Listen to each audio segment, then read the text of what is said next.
Jenny McCarthy Show. Oh!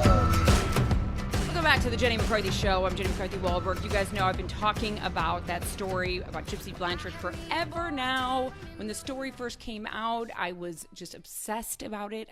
I think most of us couldn't believe it. I had Dr. Phil on, who had the chance to interview her. And now I have one of the stars from The Act starting on Hulu on March 20th. Calum Worthy, welcome to my show. Thank you for having me. Oh my God. So first, let me start off with, when did you first hear about the actual incident, the story? I remember hearing about it as it was all unfolding. I remember hearing about it in the news and thinking that this story was unbelievable. And it's the truth is always stranger than fiction. And right? When I found out they're making a show about it, and also I saw the documentary as well on HBO, which I loved. It was fantastic. And then since then, I've seen all the documentaries and every special that's been done of it. So when I heard they were making a limited series about it, I really wanted to be a part of it. So you reached out? No, they reached out. It was just wanting to see if I'd be interested in the role, and I was blown away. I mean, what a character to play.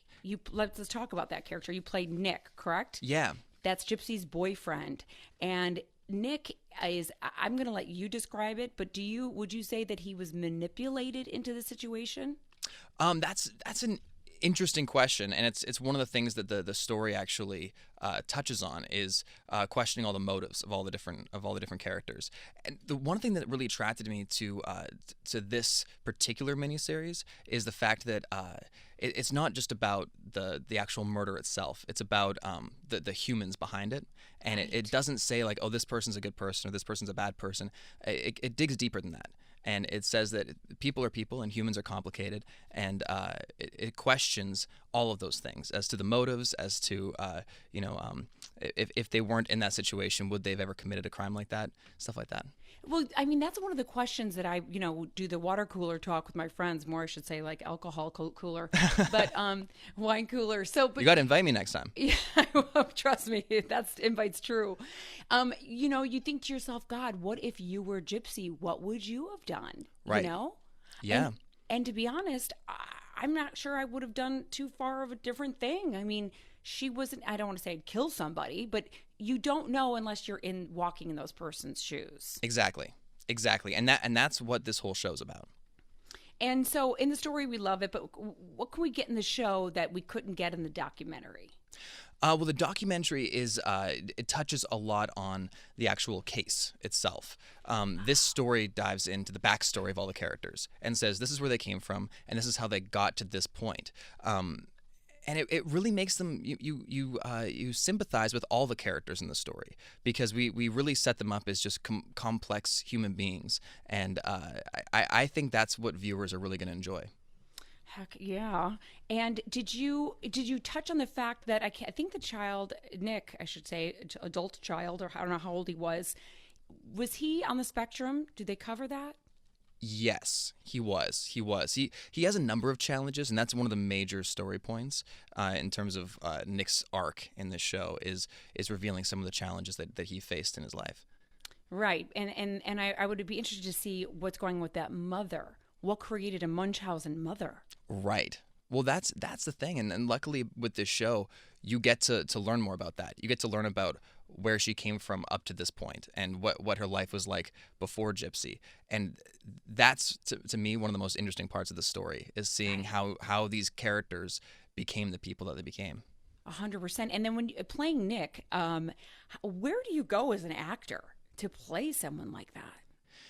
Well, the key when you're playing someone that's done something that could be seen as horrific, you have to sympathize with them because you have to think about how can I relate to them in their situation and see them as a real human and not just as someone who's done something horrible. Not a monster. Exactly. Person inside the monster. And to me, that's the best storytelling is when you see them as real humans. So I just tried to dig deep into the ways that I could best connect to him and find any similarities that we may have at a very deep level. Was there an uncomfortable moment though in your character, in your scene, that you were like, wow, I really have to dig deep. This is hard. Yes, this is the deepest I've ever dug for a role. This touched on some emotions that I didn't know I actually had. And it took a few weeks to get out of it after we finished filming, because I feel like all the actors in this really dug deep into an emotional place and went somewhere that was hard to come out of. Wow. I mean, Patricia Arquette, I was talking about her in her other role that she recently did. She's amazing. Unbelievable. Talking about engrossing herself into a character. Like, I love when I can watch somebody and I believe that they are that person. Oh, yeah. I can only imagine when you watch this, how amazing are the performances? The performances are unbelievable.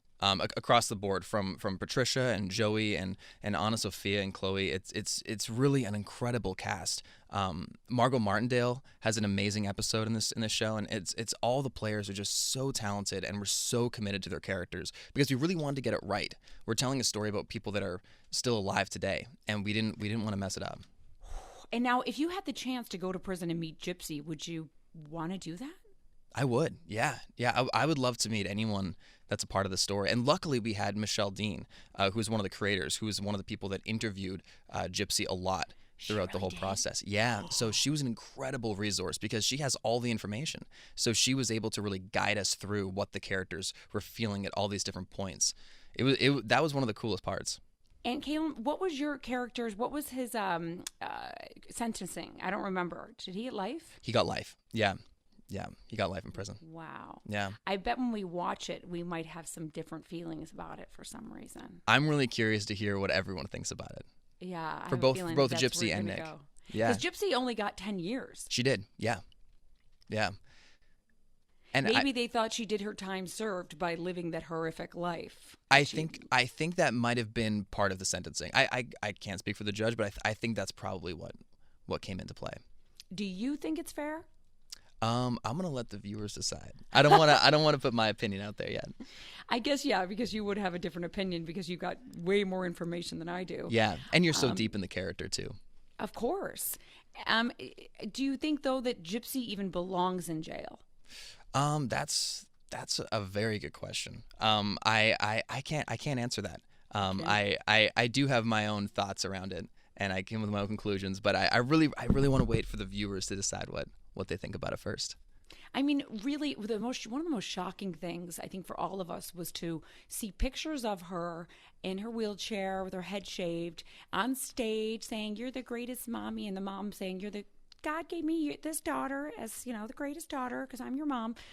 And then to all of a sudden see Gypsy walk into the courtroom, and I say walk into the courtroom in her orange jumpsuit, like, what? Oh yeah, I mean it makes the hair on your arm stand up. It's an incredible moment. And then the other aspect that I hope you guys get into, and you can tell me, is Gypsy's father. Yep. Gypsy's father and his wife, in the documentary at least, seemed completely shocked by this. Oh yeah, yeah. That was one of the amazing parts too. Is that Dee Dee really tricked everybody. It was really incredible how across the board no one knew, and it's really the flaws in the medical system too, where they didn't pick it up either. That's the thing that's crazy too, is the doctors that she had went to, that no one tested whether she had epilepsy, but she was being treated for epilepsy. Yeah, being treated for leukemia. Yeah, it is mind blowing. I mean, that poor girl, the stuff that she did have to go through. Yeah. Oh, I know. And do you know what? Joey does such an incredible job portraying her, because you really see all those levels come into play in her performance. You really feel for her the entire time, and you really feel for all these characters. I think that's going to be the most surprising part about this project is how you actually feel emotionally attached to everyone across the board, even though you know down the line they do something that's horrible. I'm telling you, I know I'm going to be feeling for your character too, because there's a lot of kids. I'm around a lot of families who have kids on the spectrum. Yeah. And there's a lot of kids with Asperger's that, show up in the news, and a lot of parents are afraid to now have their child even be diagnosed because there's a stigma attached. Yeah. Oh, yeah. Yeah. And, I mean, did you feel any kind of pressure, or did you go into that knowing, Matt? Yes, I felt a lot of pressure with this role because, playing someone that's real and still alive, you want to make sure that you do them justice and portray them as a whole human and not just as what maybe the media sees them as. And then also portraying someone that's on the spectrum and has other challenges as well. You want to get that right. This character isn't, he doesn't represent everyone on the spectrum. He has his own specific. That's why it's called a spectrum. Exactly. Yeah. So he's has his own specific challenges, and one of the interesting things too was trying to find what are the things that we don't know about him that we can bring into play as well. Oh, that's going to be so fascinating. So I would imagine that the creator, the writer, did do her homework on him as much as she did Gypsy. Oh, and yeah. Dee. She did her homework on everybody, the neighbors, everyone across the board in the story. She knows everything about them. She's an encyclopedia of this case. Oh, my God. I can't wait to talk to her, too. She's unbelievable. She really is. So I'm talking to Calum Worthy. He's got the show called The Act coming out, starting out on Hulu on March 20th. You also have a movie, right? Corporate Animals? I do, yeah. It's with Demi Moore and Ed Helms. It's a really, really crazy comedy, and it's going to be, I think, a nice laugh after this dark story. I bet. I mean, Demi, how's she doing? Fantastic. She's as talented as she ever has been. She's just amazing. She's one of my favorite people. She's one of those people that can keep going forever. Yeah, you know? yeah, and just I miss her. Working with her, it was amazing. She's just such a talented actress. She's a true artist. I know we only have a few minutes left, but how did you become BFF with Al Gore? Oh, well, I love that you refer to him as my BFF because I also consider him a BFF. I won a Kids' Choice Award, and I wore a T-shirt that was supporting one of his organizations because I've been a climate change activist for my entire life. Good for you. And when I wore it on the red carpet, I talked about his organization without ever meeting him. I just love the work that they were doing with the Climate Reality Project.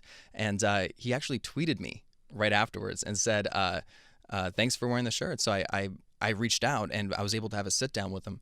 And since then, we've worked closely for a couple of years now. Good for you. Doesn't it feel so good to be like doing something good for the world besides? Yeah, I mean, I think climate change is the greatest challenge that's ever faced humanity. So I think it's an important thing to be a part of. Absolutely. Calum, I'm so excited to see where you go from here. This is huge. I'm so happy for you. And I'm excited to see what you do with this role. The Act starting on Hulu March 20th. And when can we see Corporate Animals? Corporate Animals comes out in theaters this summer. This summer? Yeah, I don't think there's an exact date yet, but it's going to be at some point in the summer. I think late summer. Do you have any idea what you want to do next? I just want to keep telling interesting stories. These last two projects definitely raised the bar. So I want to keep trying to do projects that have this kind of interest. And you know what's so great about this time, and I know we have to go, but how actors now don't have to feel the pressure of doing or being insecure about choosing something on television or streaming. Oh, yeah. The film, it's like acting is acting, telling a story is telling a story. Exactly. I mean, for The Act specifically, you couldn't tell this story in a movie because 2 hours isn't long enough. You would basically just be doing a retelling of the case. When to really get into the backstory of all the characters, you have to have an 8-episode arc to really capture all of it. I still wish we would have had 2 seasons because I think there's so much information. So we get 8 episodes out of this. You do. Oh my and they're God, jam-packed. I'm so excited. All right, well, if I watch this and I'm hungry for more questions, I'm calling you like Al Gore called you. Call me anytime. I'll bring Al with me too. I love it, Calum.